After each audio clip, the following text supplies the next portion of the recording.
Alrighty.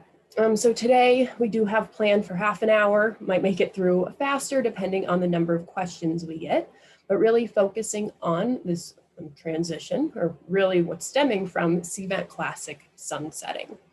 And so today we will go ahead and talk about the timeline, the impacts of that, what it means for you, and as I indicated, address any questions or concerns that you all might have.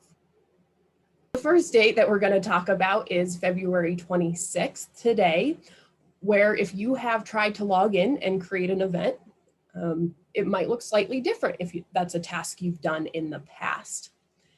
And so what you might be familiar with is typically when you create a new event, you get the option to select your event type. And this gives you, you start from scratch in creating your event, which is fine, but we really want to encourage folks to use templates. And the reason for this is there are so many items that we build into templates around accessibility, brand standards, just best practices and how we use the tools. And so if folks start from scratch, it can sometimes cause you to have to reinvent the wheel when it's not necessary. So what we've gone ahead and done, and you'll see in your account, is that creating a new event from scratch is not available, but what will be is using an event template. So now when you log in, you will see using an event template, and you'd go ahead and select the ellipses that is outlined in that black box in order to access our templates.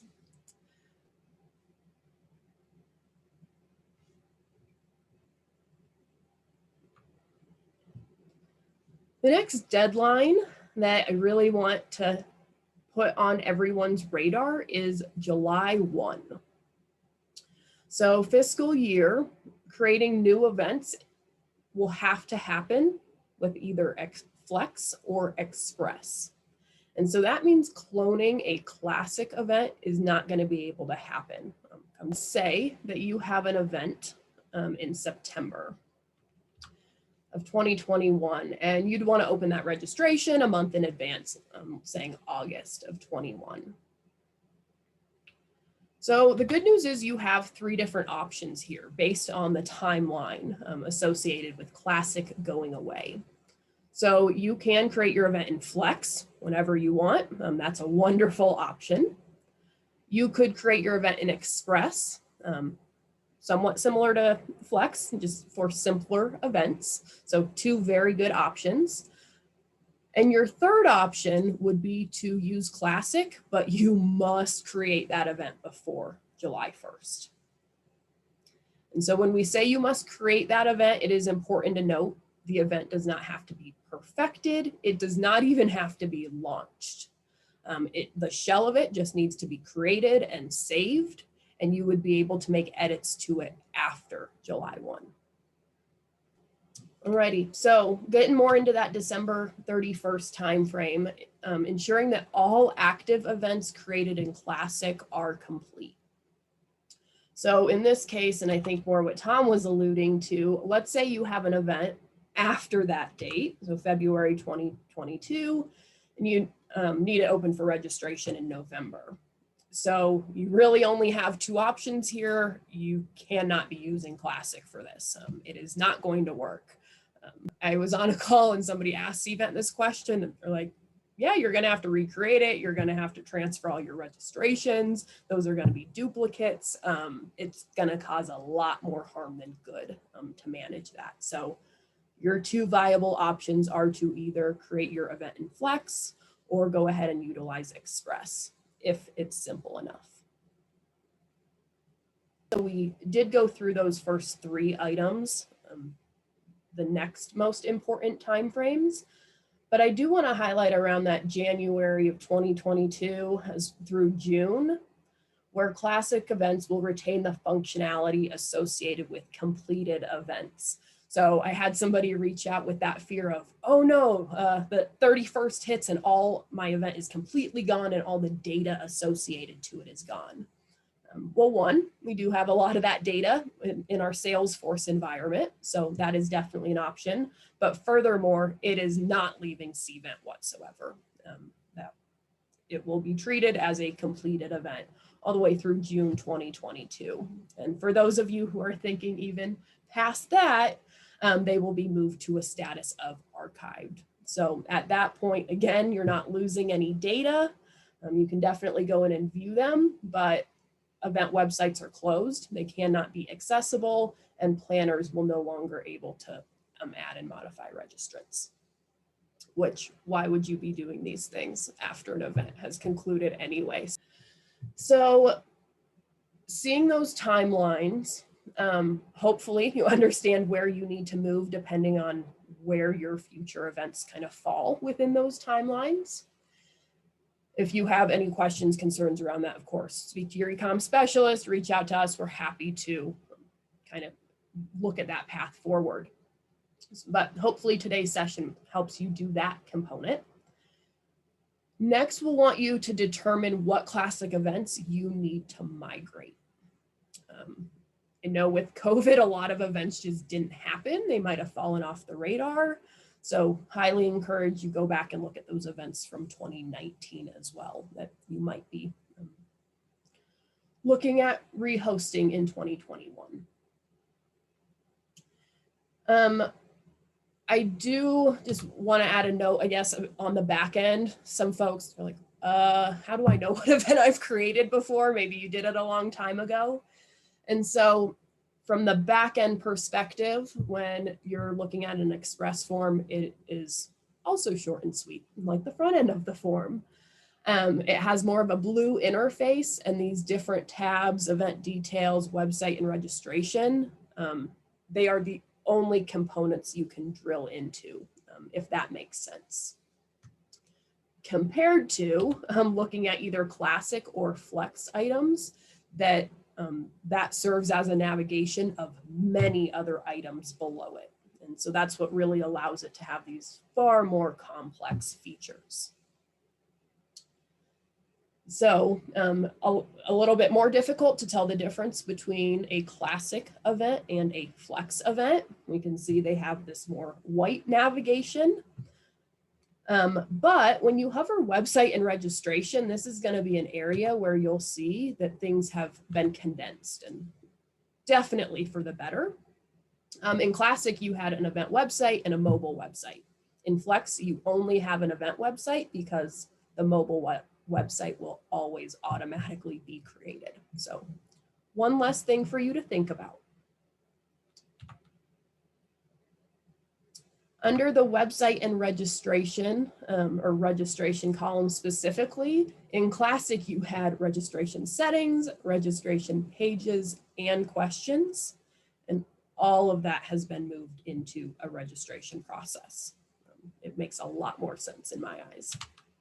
And similar goes for those surveys. You had regret, cancellation, and feedback surveys all combined into one area, being feedback surveys.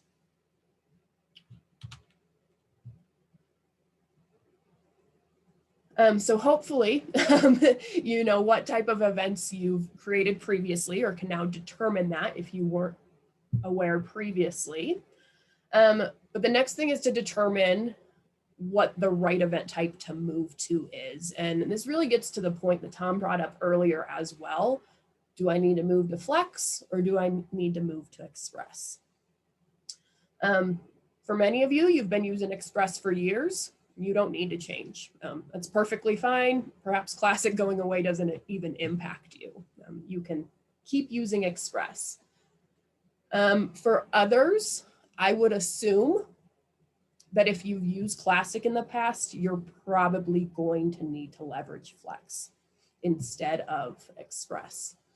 And I say that as an assumption, because it really depends what features you need in your event. And maybe you've simplified your events over time. So we do have these features that are available within Flex, a resource directly from the vendor. That's a lot of line items to go through. But we also have a condensed version of it, just really popular features that are used around CU. So some of these items, the one I'm thinking of primarily are guests. If you have a primary registrant coming to your event and you want them to bring their friends, their spouse or something, you cannot use Express. That's going to put you must use Flex. Another really common one that I see on here, no, I'm not finding it exactly, but is sessions. If you want different sessions within your event, that is not something that's supported within Express. You're going to have to learn Flex and go that route. I will go ahead and share out that link to the group if you are interested in looking at those different available features. Again, to help you kind of get an idea about what tool you need to learn, which leads us to the next good point there, of course, training. So we have, I know a lot of you are at different phases, so we have different resources to support those different places that you all might be at. So if you are what we're considering a Cvent beginner, maybe you've only used really simple Express forms and you want to dive into Flex, or you've never used Cvent and you want to learn Flex, that March 5th session from 10 to 11 a.m. be a really good option for you. I know a lot of you, as I said earlier, use Classic today and will be migrating into Flex. And the good news is if you're already familiar with it, you've already got 50, 70% of Flex down. So kind of got a leg up there. So we do have a 45-minute session on March 11th for those individuals. While I don't have a session prepared or planned for this right now, we do have wikis out there for Cvent beginners if you want to learn Express. I'm happy to point you all to that resource. And then one on here, again, don't have dates, but I'm very, very excited about it. And I know Jen Mortensen, the program director, is as well. We tend to nerd out on some of these elements. Advanced Flex training. So some of you might have migrated to Flex over a year ago. Some of you might start tomorrow and just get so excited about it that you'll be advanced very soon. But we do want to offer the space for collaboration for us to learn from each other and get more advanced with what we've been able to do with Flex currently. So that will kind of be the path forward, all leading up to some of those dates that we talked about. I will mention, I think one of the most common questions we get is there a Convert My Classic event to a Flex event button? And sadly, the answer is no. You are going to have to be that button. There will be a little bit of a learning curve to it. But from what I've seen of people who have adopted Flex, one, it looks way better from the constituent side, but it actually is a lot more intuitive than Classic was. So from what I've seen, seems to be very good response. I do hope to see you all at one of those future sessions, or if it does not align with your schedule, we absolutely have those recordings available for you to watch on your own. And the other good thing that we always mention, we're here to help you, and Cvent Help and Support, which is phenomenal, is also there to help you during this transition. So as you learn Flex, you're absolutely welcome to go ahead and call them, and they will walk you through those items step by step. You also have that opportunity to IM with them, or for non-urgent things, submit a case. So your eComm specialists are available, but I know we've got a lot on our plates, and frankly, Cvent is the Cvent experts. So I rely on them heavily as well. All right, everybody. Thank you so much for joining. I will give you a few moments back unless there are any questions, but look forward to seeing you at a training and making for a smooth transition.